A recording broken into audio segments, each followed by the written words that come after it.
రత్నమణి దగ్గర పరిచయం చేస్తున్నప్పుడు ఇంతమంది జనాలు కూడుకొని ఆరాధన, దేవుని వాక్య ప్రకటన జరుగుతున్నప్పుడు ఎక్కడో నేను మౌనాన ఉండి ఈ సభ ఎంత బేగ అయితే వారికి నేను భోజనం ఏర్పాటు చేయాలి, దేవుని సేవకులకి లాడ్జ్ తీసుకెళ్ళాలి, అక్కడ వాళ్ళ వరకు ఆహారం సిద్ధపరచాలి, అక్కడ అయిపోయిన తర్వాత చైర్స్ ఇవన్నీ సౌండ్ సిస్టమ్ ఇదంతా కూడా మందిరంలో పెట్టాలి.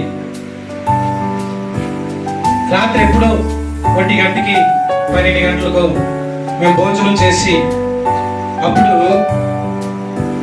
ఇక్కడ స్టేజ్ కిందో లేకపోతే ఎక్కడో టెంట్ల కిందో మేము ఆ సామాన్లన్నీ కూడా చూసుకొని జాగ్రత్తగా రాత్రంతా కూడా కాపు కోసుకొని అలా పడుకొని ఉండేవాళ్ళం. అప్పుడు కొంతమంది జనాలకి భోజనాలు పెట్టడానికి, పరిచయం చేయడానికి ఆ సమయంలో చూసి చాలా సంతోషించేవాడు. ఎవరైతే ఒక సేవకుల దగ్గర ఇతరుల దగ్గర పరిచయం చేస్తారు, కానీ నేను మాత్రం దగ్గర ఒక 4-5 సేవకుల దగ్గర పరిచయం చేశాను. నేను చిన్నప్పటి నుంచి దేవుని సేవకులు దానియేల్ పాస్టర్ గారి దగ్గర మందిరంకి వెళ్ళడం, మందిర పరిచయం చేయడం, అక్కడ వాక్యం వినడం. అప్పుడు నాకు మానవ మనసు ఉండేది కాదు. అలా లోకానుసారంగా తిరగడం, తర్వాత ఏవో దేవుడి పనిలో ఏకీభవించడం, నామకార్థంగా మందిరానికి వెళ్ళడం. ఒకరోజు దేవుడు దర్శించిన తర్వాత రక్షణ పొందాం, మారు మనసు పొందాం. అలాగే దేవుని సేవకులు ఏపీరాజు పాస్టర్ గారు, తాతయ్య గారు నన్ను పరిచర్యలో ఎక్కువగా ప్రోత్సహించారు. రక్షణ పొందుకున్నప్పుడు కూడా ఎటువంటి మారు మనసు మనం కలిగి ఉండాలో ఆ మాటలు చెప్పి బలపరుస్తుండే వాళ్ళు. అలాగా దానియేల్ పాస్టర్ గారి దగ్గర, ఏపీరాజు పాస్టర్ గారి దగ్గర మేము వాక్యం వింటూనే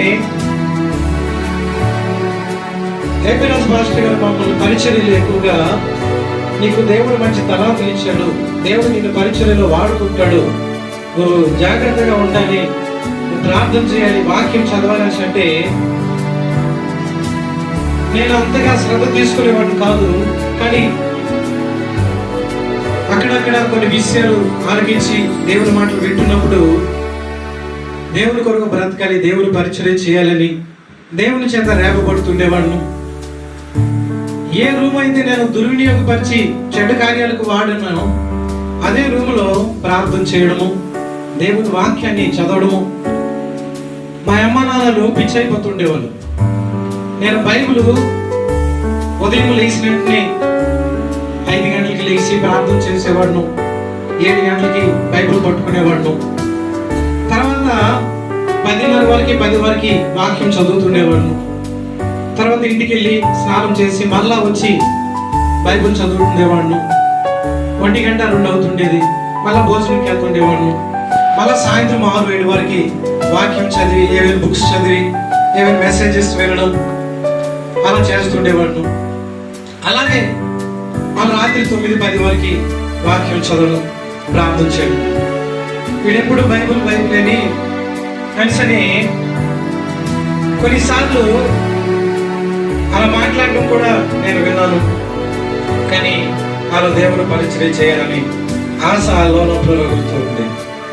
అలాగే దేవుని కొరకు బ్రతకాలని ఉంటున్నప్పుడు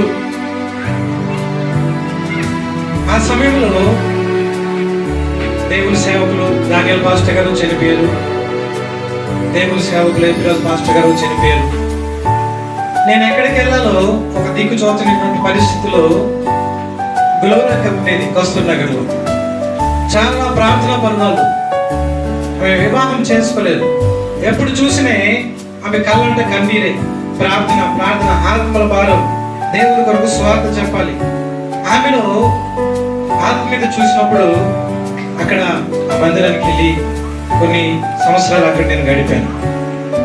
సేవకురాలు కూడా నన్ను బలపరుచుండేది, దైవపరిచేది.